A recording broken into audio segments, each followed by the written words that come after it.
ये आकाशवाणी रायपुर है। छत्तीसगढ़ी समाचार बुलेटिन के संग मीनल तिवारी के जय जोहार। अब सुनाओ आज के प्रमुख समाचार।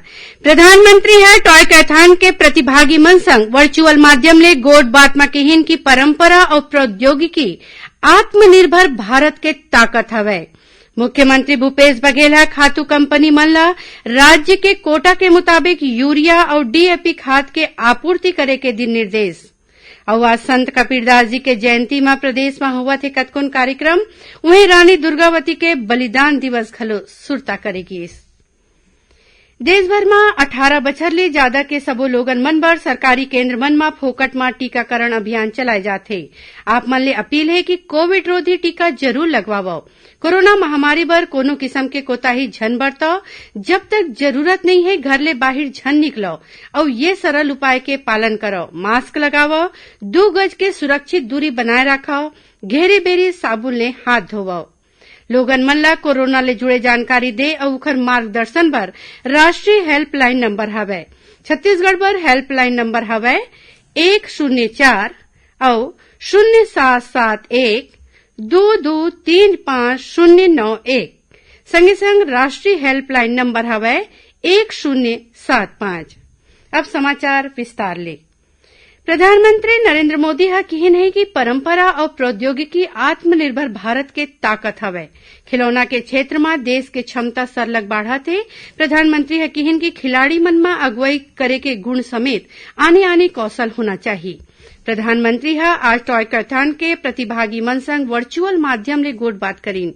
एखर शुरुआत भारतीय मूल्य में आधारित नवा खिलौना बनाए बर करे गे रहिस, जेखर ले लइका मन में बने व्यवहार आ सके। ओमन किहिन की खिलौना ले जुड़े व्यवसाय के बढ़वार ले माय लोगन संग देश के आदिवासी और गरीब संगी मन ला फायदा मिलही।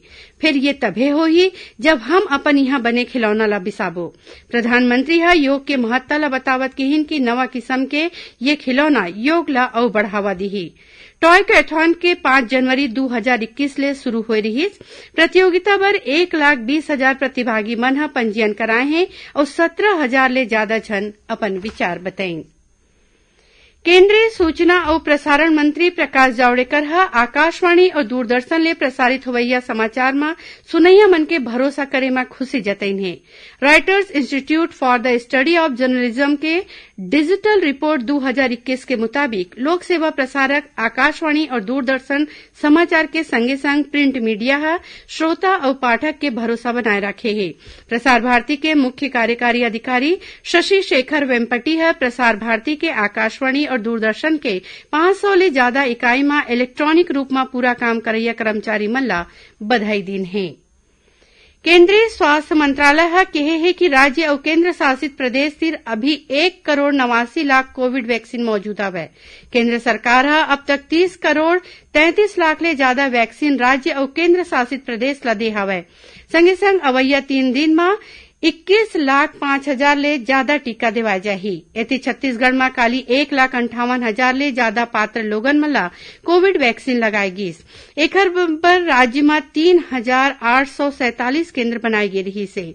प्रदेश में 18 बछर ले ज्यादा आयु वर्ग में करीबन 79,86,000 ले ज्यादा ला कोरोना टीका लगे है। महासमुंद जिला में वर्षा होवत में घलो लोगन टीका लगवाए बर आत रहीन। काली 9,567 लोगन ला टीका लगिस। इही बीच रायपुर कलेक्टर सौरभ कुमार हा जिला में टीकाकरण अभियान ला बढ़ावा दे बर 68 झीन क्लस्टर प्रभारी नियुक्त करे हैं। उत्तर प्रदेश में कोरोना संक्रमण के दर घट के 1.1% हो गए है। प्रदेश में काली कोरोना संक्रमण के 421 नवा मामला आगू आइस। एला मिला के प्रदेश में अब तक 9,92,000 ले ज्यादा लोगन कोरोना संक्रमित हुए हैं। अभी 7,000 ले ज्यादा जन के इलाज आने अस्पताल और होम आइसोलेशन में होवत है। इसी बीच मुख्यमंत्री भूपेश बघेल पड़ोसी राज्य मध्य प्रदेश और महाराष्ट्र में कोरोना वायरस के डेल्टा प्लस वेरिएंट के बढ़त मामला ला देखत प्रदेश के लोगन ला सतर्क रहे बर चिताए हैं। संगे संग अंतर्राज्यीय सीमा में अवैया जवैया ऊपर नजर रखे के निर्देश दीन। मुख्यमंत्री भूपेश बघेल ह खातू कंपनी मन ल राज्य के कोटा के मुताबिक यूरिया और डीएपी खातू के आपूर्ति करे के निर्देश दिन हे।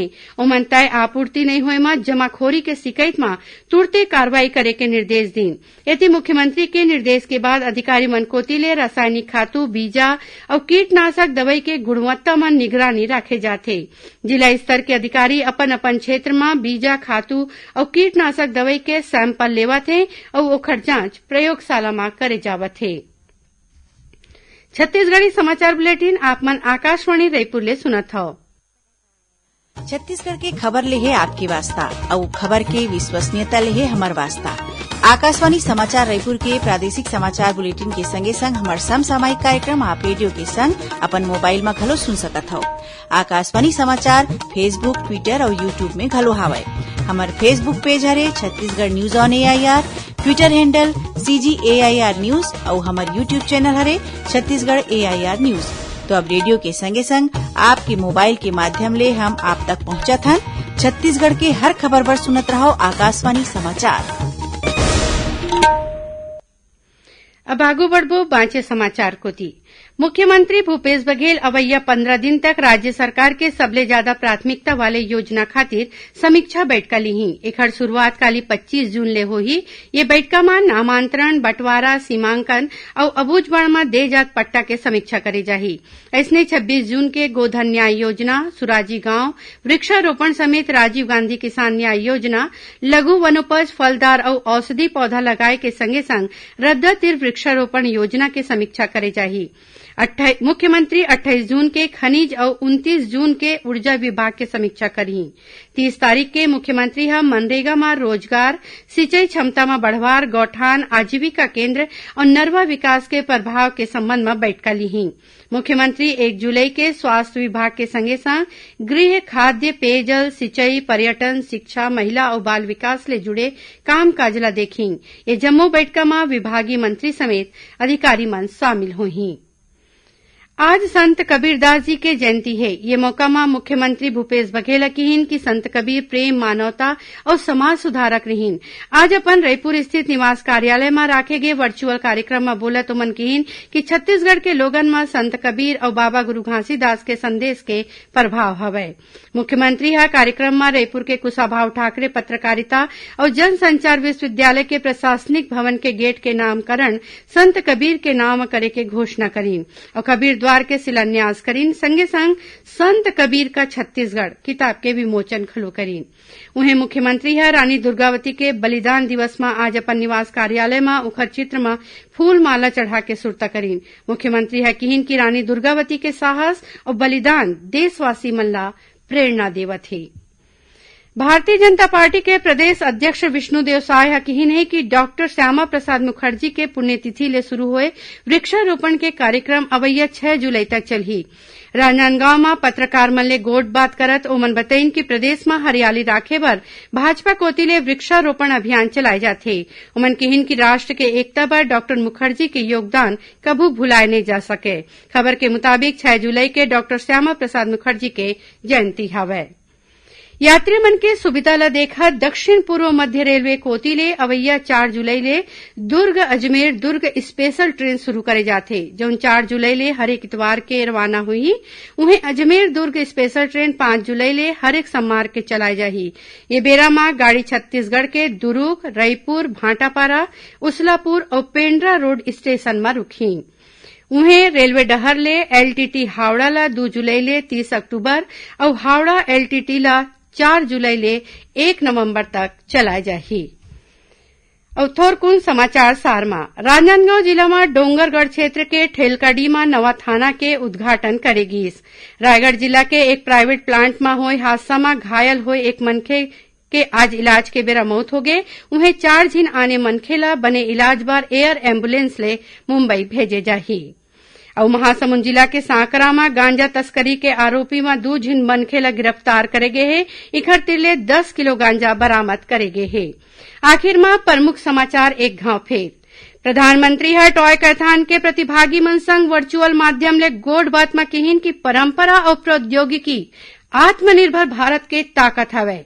मुख्यमंत्री भूपेश बघेल खातू कंपनी मन ला राज्य के कोटा के मुताबिक यूरिया और डीएपी खाद के आपूर्ति करे के दिन निर्देश। अवा संत कबीरदास जी के जयंती में प्रदेश में होवत है कतकोन कार्यक्रम, उन्हें रानी दुर्गावती के बलिदान दिवस घलो सुरता करेगी। एकरे संग छत्तीसगढ़ी समाचार बुलेटिन यहीं सिरावत है। जय जोहार।